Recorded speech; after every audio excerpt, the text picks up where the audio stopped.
Alright, what's up guys? Got another video of what if Anakin Skywalker went to Utapau instead of Obi Wan Kenobi. So if you like this type of content, then be sure to subscribe for more /fanfics, lore, comics, reviews, and video essays, and just all things Star Wars. But with all that out of the way, why don't we just dive right on in. So the story starts during the events of Revenge of the Sith. Anakin stood in front of the Jedi Council, informing them of Count Dooku's death. Many were a bit put off by the account of Anakin and Obi-Wan, by the way Anakin executed Dooku, but more so the fact that Palpatine urged him to kill him. The Chancellor egging on the Chosen One didn't sit right with them for some reason, especially Mace Windu, but for defeating Dooku, this made Windu respect Skywalker. He'd always thought that if he had killed Dooku in Geonosis, then this war would have never happened, but it didn't matter. Dooku was dead by the Chosen One's hands. Windu spoke up. Young Skywalker, the others may see this as a bit concerning. I, however, see now that you are truly the Chosen One.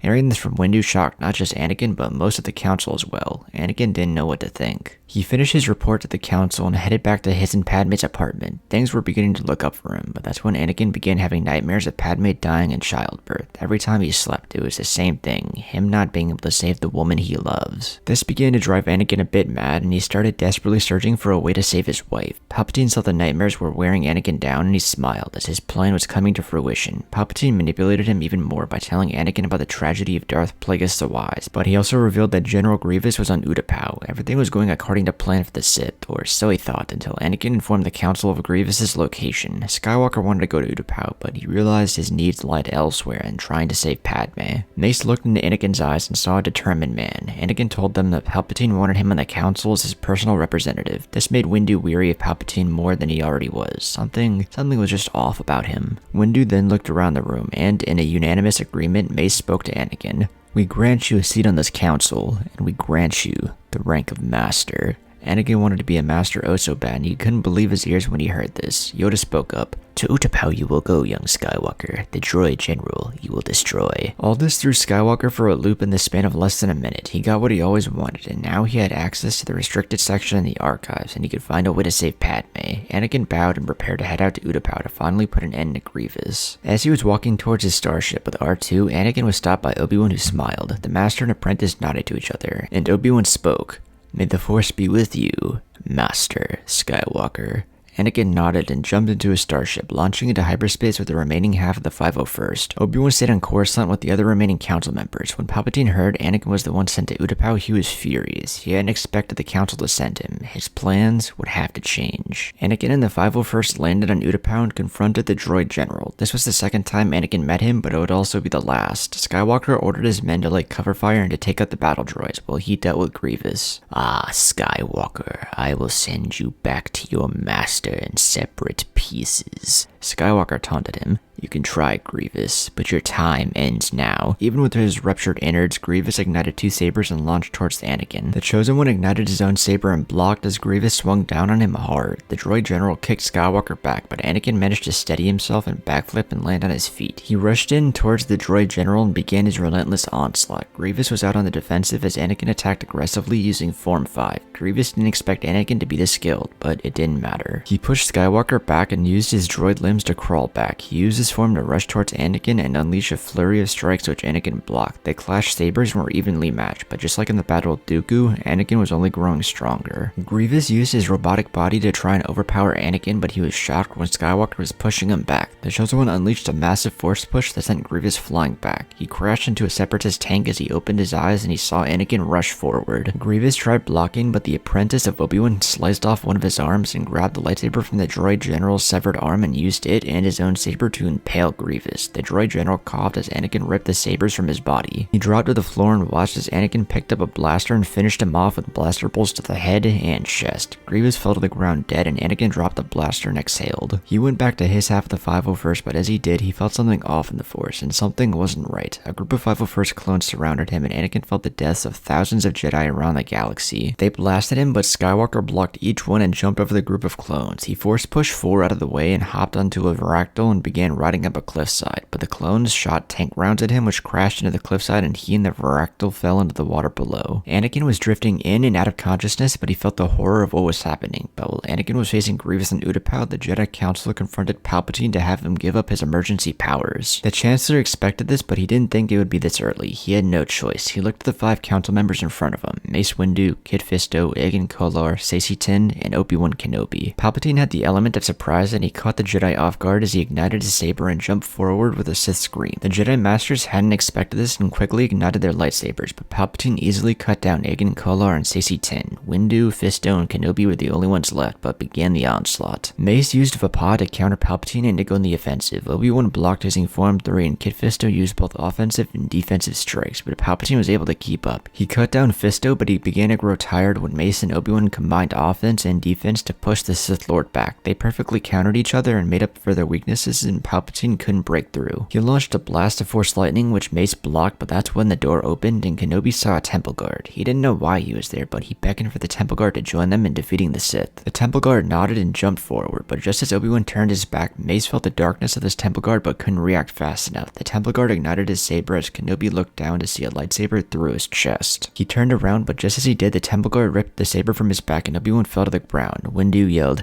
"No, Kenobi!" But this split-second distraction caused him to falter, which Palpatine utilized as he rushed forward, cutting off Windu's arms and then decapitating the Master of the Order. Palpatine laughed as the Temple Guard removed his mask to show an Utapauan male who bowed before the Sith Lord. Sidious cackled, saying, "You have done well, my Grand Inquisitor." Palpatine couldn't wait anymore, and it was now or never. He contacted the clone captains and commanders and told them, "Execute Order 66. Either Anakin would live and he would turn him to the dark side, or he would die with the rest of the Jedi Order. Across the galaxy, Jedi fell dead, and on Utapau, Anakin regained consciousness and climbed out of the water. He was tired, but he needed to figure out what was happening, but more importantly, he was worried about his wife. Anakin snuck past a group of 501st clones and made his way to his starship, where he and R2 launched into hyperspace towards Coruscant. Along the way, he reunited with Master Yoda. The 2 Jedi made their way back to Coruscant, but as they were about to land, they saw the Jedi Temple be bombarded from above by a group of Venators. Anakin and Yoda looked in horror as they felt the deaths of every Jedi in the temple. They needed to find out what was happening, but since the Jedi Temple was destroyed, Anakin suggested the Chancellor's office. But first, Anakin wanted to check on Padme. He didn't know what to say, so he told Yoda the truth. The Grandmaster grimaced, but he nodded, and Anakin rushed to their apartment. Anakin reunited with Padme, and they were happy to see each other. His wife asked what was happening, and Skywalker told her that the clones had turned on the Jedi. She couldn't believe that. Anakin wanted to stay with her, but she told him that he was needed elsewhere. Skywalker reluctantly agreed and left Padme in their apartment with R2 and C-3PO. Anakin met back up with Yoda, and the 2 Jedi made their way to the Chancellor's office, where they saw the aftermath of Sidious versus the Council. Anakin walked over the corpses until he saw the body of his master Obi-Wan. Anakin fell to the ground and tears filled his eyes as he rested his hand on Obi-Wan's eyes, closing them. Yoda was mortified by this and wondered who could have done this, but that's when Anakin walked over to the Chancellor's desk and found security recordings of what happened. They discovered Palpatine was the Sith Lord and that he and a Temple Guard killed the Masters. This shocked Anakin to his very core. He didn't want to believe the man he saw as a mentor and friend was responsible for all of this. But the next thing they saw was a broadcast by Palpatine about the betrayal of the Jedi and the fall of the Republic, but the rise and creation of the First Galactic Empire. Anakin and Yoda knew they needed to stop this. The 2 Jedi headed for the Senate chambers and confronted Palpatine just as he had finished his speech. Other senators were shocked to see the Jedi, and Palpatine used this to his advantage, saying that the Jedi were here to finish the job they had started. But that's when Padme showed up, shocking Anakin, and even when fully pregnant, she gave the greatest speech the galaxy had ever heard. She told the Senate and the entire galaxy that Palpatine was the man responsible for the Clone Wars, about how he played both sides in order to become Emperor of the galaxy. She then showed evidence in the form of security recordings, chat logs with Dooku, and banking records to prove to everyone that Palpatine was the enemy. The Sith Lord felt rage boiling inside, and he began cackling, saying,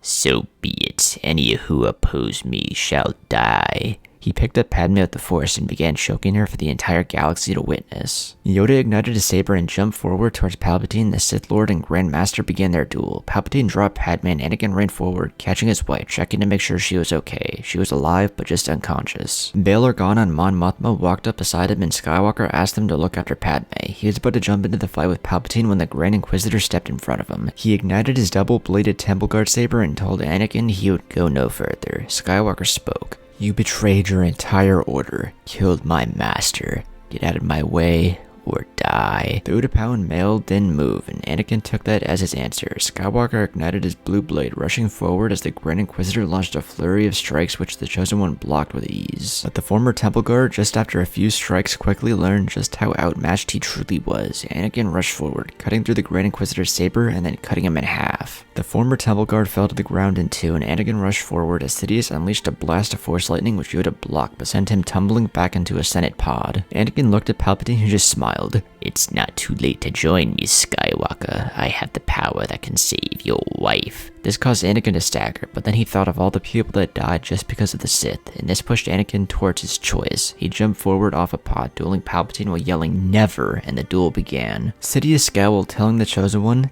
"Then you and everyone you care about will die." The Sith Lord used Form 7 and outsped Skywalker. Anakin was put on the defensive and was in awe of Palpatine's power, but he knew he couldn't falter. Sidious unleashed a blast of Force lightning, but Anakin blocked it, and that's when Yoda jumped into the fray. Palpatine was still tired from his previous fight with the Council, and now that it was 2-on-1, he began to lose. Yoda jumped over him as Anakin slammed his saber down, which Palpatine blocked, but that's when Yoda from behind cut off both of his legs, and Anakin finished off the Sith Lord by impaling him through the heart. With Sidious dead, the Senate quickly executed Order 65, and Order 66 was quickly stopped. But the damage was already done. Only about 100 Jedi survived the purge, but Padme was rushed to a medical facility where she successfully gave birth to Luke and Leia with Anakin by her side. After some time, the Empire was reformed back into the Republic, and Mon Mothma was elected as the new Chancellor. Yoda called back all surviving Jedi, but decided not to remain on Coruscant, instead moving the order to Octu. Anakin would go to Naboo with Padme and their children and raise them by the lakeside where he and Padme got married, but he was saddened by the death of Obi Wan and the Jedi. In time, he would return to the order and train Luke and Leia as Jedi alongside Yoda, Ahsoka, and many other surviving members. Yoda would die of old age and would pass on the mantle of Grand Master to Anakin Skywalker. And as the decades passed and the Order grew into the hundreds, Grandmaster Skywalker looked out onto the galaxy with hope, ready to usher in a new era alongside the Jedi, his wife, and children.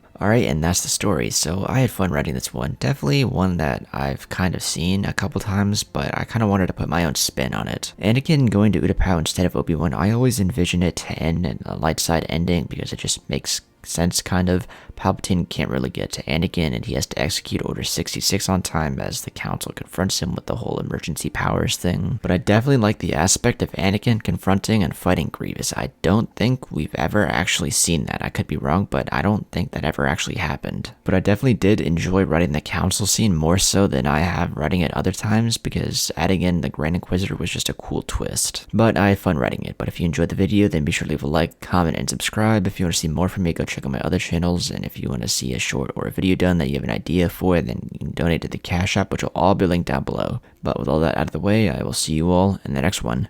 Peace.